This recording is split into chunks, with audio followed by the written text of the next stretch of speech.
Gue baru aja balik dari Papua Pegunungan, bener-bener kemarin, literally, kayak ini masih pakai ornamen-ornamennya. Dan kalau kalian cari di Google, Papua Pegunungan ini adalah provinsi yang baru dilantik tahun 2022 kemarin. Jadi dia baru 3 tahun menjadi provinsi, tapi ironisnya dia juga adalah menjadi provinsi dengan penduduk miskin terbanyak di Indonesia. Jadi di sana kemarin gue melihat banyak banget hal ironis, menyedihkan. Di sana gue melihat jalan yang rusak, longsor, kemudian juga banjir yang bikin mereka banyak mengalami gagal panen dan mengakibatkan kelaparan, dan juga sistem pendidikan yang belum memadai. Sebagai anak teknologi pangan dan juga konten kreator sekarang, di sana gue mendapatkan misi untuk mengeksplor pangan lokal yang ada di sana dan juga berbagi cara untuk mengolahnya, sehingga mereka dapat menjadikan pangan-pangan lokal tersebut menjadi produk dengan nilai jual yang lebih, sehingga harapannya bisa meningkatkan pendapatan mereka. Selama 3 hari, gue pergi ke 3 distrik yang berbeda dengan rintangan-rintangannya dan 3 olahan makanan yang berbeda. Pertama ada tape dari singkong, karena di sana kaya akan ubi-ubian dan singkong. Yang kedua ada minyak dari buah merah. Dan yang ketiga ada selai nanas dari buah nanas khas Papua Pegunungan. Dan cerita tentang selai nanas ini sampai sekarang menjadi momen paling emosional dalam karir pertek pangan gue menjadi konten kreator.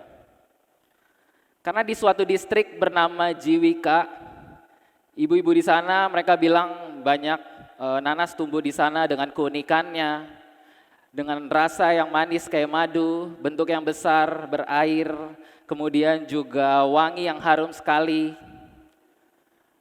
Mereka sangat bangga dengan nanas yang tumbuh di sana.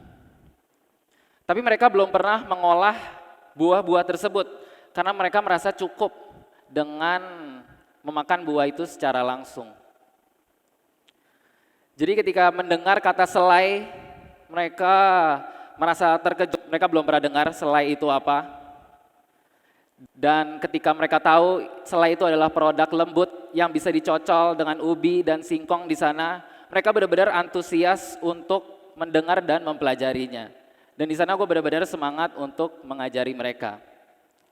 Jadi dari kita mengajari cara memotong nanas hingga kecil-kecil, kemudian kita juga mengajarkan cara memasak yang higienis, kita berikan mereka sarung tangan dan juga cara mencuci tangan.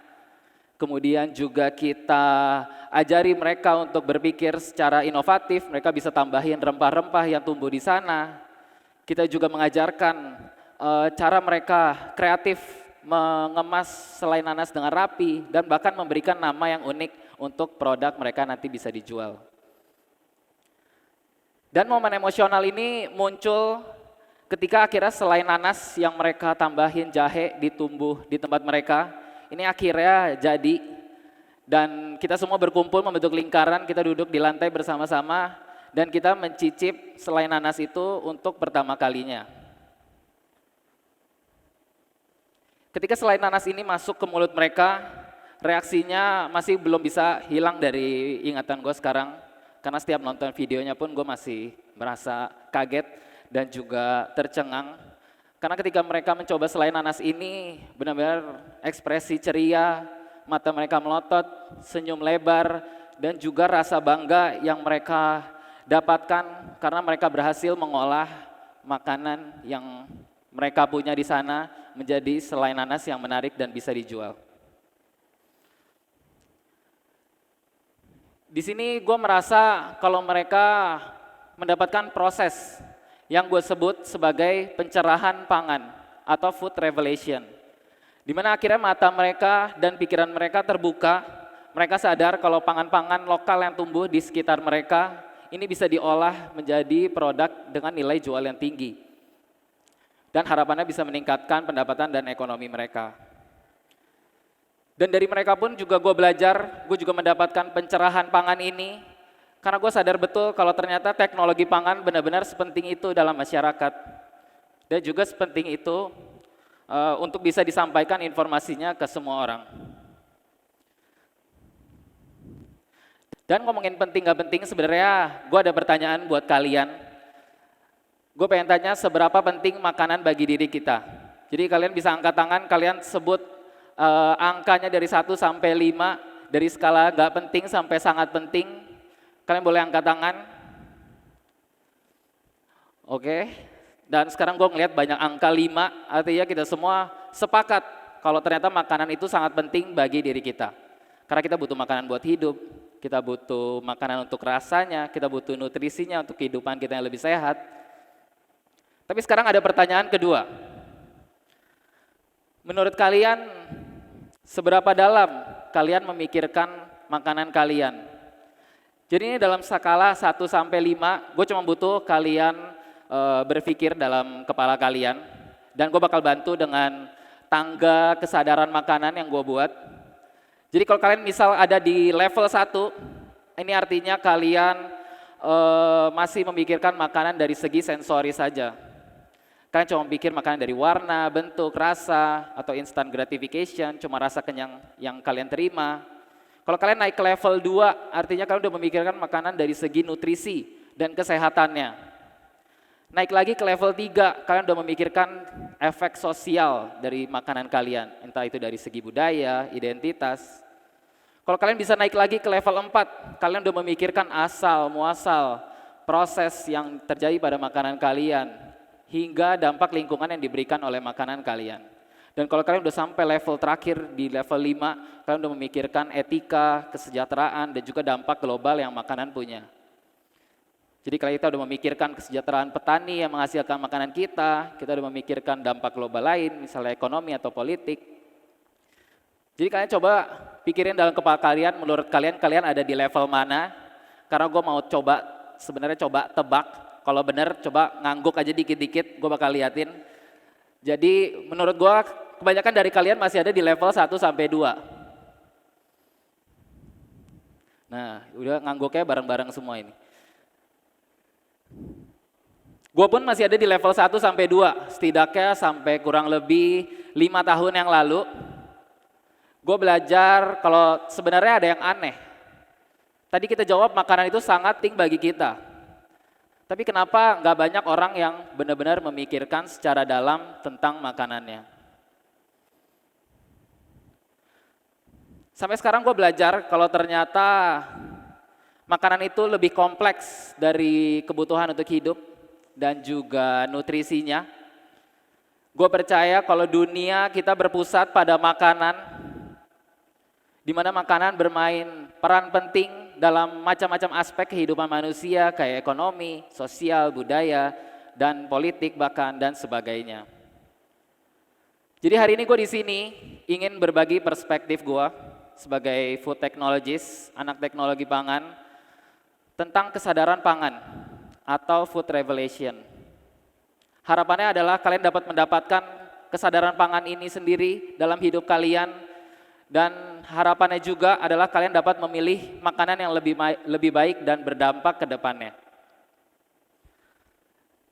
Jadi cerita singkat kenapa gue mendapatkan proses kesadaran pangan ini dimulai ketika 5 tahun lalu.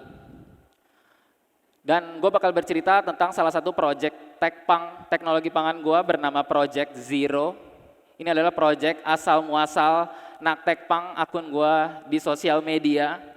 Ketika itu umur gue masih 25 tahun dan sedang menghadapi quarter life crisis, jadi hidup gue lagi berasa monoton, kemudian juga lagi cari tujuan hidup, kemudian lagi mencari aktivitas yang gue benar-benar pengen lakuin untuk seumur hidup gue. Dan waktu itu gue posisinya lagi bekerja di salah satu industri minuman setelah lulus dari kuliah teknologi pangan. Gue bekerja di salah satu industri minuman, sebuah brand minuman yang cukup terkenal di Indonesia sebagai formulator dalam divisi R&D. Jadi emang kerjaannya kita mengotak-ngatik formulasi minuman tersebut. Jadi benar-benar tahu semua proses dari awal sampai akhir, kemudian juga proses-prosesnya. Dan ketika itu kita mendapatkan project untuk bisa bersaing dengan salah satu brand minuman teh buah yang nomor satu di Indonesia. Jadi idenya adalah kita membuat minuman teh buah juga, tapi dengan tambahan nutrisi seperti vitamin C, vitamin B, kemudian kita gunakan proses sterilisasi kayak UHT, sehingga produk minuman tersebut bisa awet tanpa bahan tambahan pengawet. Dan kalau kalian pengen tahu sebagai orang R&D, biasa kalau kita berhasil launching produk nyampe dijual di pasaran tuh kita kayak berasa bapak ngelahirin anak gitu. Jadi kita kayak pantau terus ini benar-benar produknya laku atau enggak di pasaran, dan ternyata enggak laku.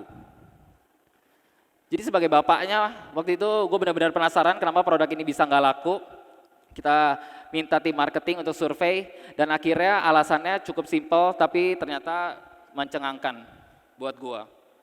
Karena ternyata alasannya adalah konsumen di Indonesia nggak cukup sadar atau nggak cukup memahami tentang aspek nutrisi yang ada dan juga teknologi yang ada di prosesnya. Jadi mereka cuma mikirin rasa enak atau enggak, rasa harganya mahal atau enggak, cukup untuk dompet mereka atau enggak, cukup sesimpel itu doang. Dan dari situ benar-benar gue terbakar motivasinya. Gue akhirnya punya tujuan hidup untuk bisa meningkatkan tingkat kesadaran pangan pada semua orang lewat sosial media.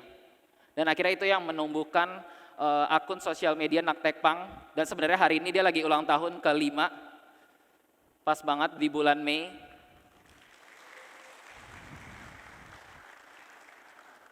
Jadi Project Zero ini yang membuat gue mengalami pencerahan pangan hingga sampai sekarang gue bisa terus belajar dan juga membagikan ke kalian informasi-informasi terkait makanan.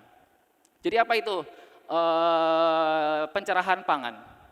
Food revelation itu adalah momen sebenarnya. Momen ketika kita menyadari akan keinginan dan kebutuhan kita terkait peningkatan kesadaran pangan. Jadi kita mau belajar, kita mau meningkatkan tingkat kesadaran kita, mungkin dari level 1, 2 kita mau coba naik ke level 3, itu adalah kesadaran pangan. Dan trigger gue tadi, seperti yang gue bilang, karena gue mengetahui kalau ternyata konsumen di Indonesia itu kurang sadar akan makanannya, dan juga keinginan gue untuk berdampak buat orang lain. Gue sadar ternyata lewat perjalanan gue mempelajari makanan yang macam-macam di akun gue, ternyata proses pencerahan pangan ini bukan proses yang terjadi sekali. Jadi ini bisa berulang-ulang lewat cerita pangan yang kita alami, dan gue bakal metik beberapa cerita untuk kalian. Misalnya cerita pertama di Papua tadi, cerita Papua ini sebenarnya kita tercerahkan bahwa ternyata Indonesia terkait edukasi pangannya itu sangat tidak merata. Kita bisa lihat contohnya kayak di Papua Pegunungan, waktu rata-rata pendidikan atau waktu sekolah mereka di Papua Pegunungan contohnya cuma 5 tahun untuk laki-laki dan 3 tahun untuk perempuan. Sedangkan di DKI Jakarta ini sampai 11 tahun. Dan kita juga bisa harus sadar kalau kasus stunting dan kelaparan ini masih banyak sekali di Indonesia. Global Hunger Index kita masih 16,9%, dan dibandingkan China yang sekarang bahkan sudah di bawah 5%. Jadi dari cerita di Papua kita benar-benar belajar bahwa kita harus sadar, kita harus melihat makanan dari segi sosial. Kita harus ingat bahwa ada teman-teman yang kelaparan di sana. Dan gue udah melihat dengan mata kepala sendiri. Kemudian cerita kedua itu adalah ketika gue pernah mengunjungi suatu produksi gula aren tradisional di Lebak, Banten. Waktu itu ketemu sama namanya Pak Basri, dia adalah petani yang jujur, ramah, dan dia mempertahankan autentisitas dan juga originalitas dan segi tradisional dari gula aren. Karena ternyata dari cerita ini kita tercerahkan rasa gula aren yang asli, dan ternyata kalau di pasaran banyak banget gula aren yang dioplos dengan gula pasir. Dengan tujuan agar harganya lebih murah. Setelah belajar dari Pak Basri, gue pulang dan ingin beli gula aren dari dia. Dan kalau kalian pengen tahu harga setiap bongkah gula aren yang udah melewati proses yang kompleks dan juga dibungkus daun yang rapi, itu cuma 7.000. Sedangkan di kota ini bisa dijual sampai 20.000 hingga 30.000. Dan dari cerita ini kita bisa tercerahkan bahwa salah satu isu pangan dan pertanian di Indonesia adalah kesejahteraan petani. Jadi kita belajar kalau sekarang profesi petani ini sangat sulit untuk diregenerasi, karena ternyata profesi petani untuk anak muda ini dianggap bukan profesi yang menguntungkan, kemudian juga memakan banyak waktu dan menguras banyak tenaga mereka. Kita harus memikirkan kesejahteraan petani, karena hanya mereka yang menumbuhkan makanan kita. Kita harus memikirkan apakah petani yang menghasilkan makanan sehari-hari kita makan mendapatkan yang adil atau tidak, atau malah merugikan mereka. Kan lebih parahnya lagi, apakah di masa depan adakah petani yang cukup untuk menghasilkan makanan yang banyak bagi kita. Lalu ngomongin masa depan, sebenarnya cerita ketiga ini adalah ketika gue mengunjungi suatu pameran teknologi pangan di Singapura. Di sana benar-benar belajar banyaknya keajaiban, mungkin menurut kita masih keajaiban yang bisa dilakukan teknologi pangan. Mungkin di masa depan kita bisa melihat, kita bisa membuat daging sendiri di dapur tanpa perlu memotong hewan, tanpa perlu membunuh hewan. Kita bisa lihat, kita bisa menumbuhkan sayuran buah di dalam kosan kita tanpa butuh sinar matahari. Kita juga bisa mungkin menggantikan protein di masa depan dengan serangga. Ini adalah realita yang sudah ada di teknologi pangan. Tapi perlu kita catat kalau ternyata inovasi-inovasi seperti yang tadi gue sebutkan adalah bentuk inovasi yang berpusat pada masalah sustainability dan juga isu lingkungan. Karena kita bisa pelajari kalau ternyata emisi gas karbon dioksida dari produksi makanan itu tinggi sekali. Bisa dilihat dari produksi pertaniannya, kemudian juga penggunaan lahan, kemudian juga dari proses pembuatan pengolahan pangannya, kemudian juga dari pengemasan, bahkan sampah makanan pun menghasilkan sampah emisi. Kemudian juga kita belajar kalau setiap makanan memiliki emisi gas CO2 yang berbeda-beda. Kalau kalian lihat yang di bawah, daging sapi menyumbang emisi gas rumah kaca terbesar. Itulah kenapa sekarang di teknologi pangan mereka sedang berlomba-lomba untuk bisa menggantikan sumber protein dari daging. Dan juga yang ketiga, kita juga belajar kalau dalam penggunaan lahan ini banyak sekali digunakan oleh produksi pangan. Tapi masalahnya kita masih bisa melihat teman kita yang kelaparan dan bahkan teman-teman kita yang di kota juga ikut membuang makanan. Jadi isu lingkungan ini adalah isu yang harus kita perhatikan bersama, karena solusi-solusi seperti ini tidak akan bisa selesai kalau kita sebagai konsumennya, sebagai pembeli makannya, ini tidak sadar atau tidak memahami. Jadi hadir di sini bukan untuk memberitahu kalian makanan mana yang baik atau tidak beserta teknologinya. Gue datang di sini secara simpel ingin mengajak kita untuk meningkatkan tingkat kesadaran kita terhadap makanan. Karena dengan kita sadar, kita jadi lebih bijak, dan dengan lebih bijak kita jadi bisa memilih makanan yang lebih berdampak untuk diri kita sendiri, sesama, dan juga lingkungan kita. Aku harap semoga pencerahan makanan bisa terjadi dalam kehidupan kalian ke depannya. Terima kasih.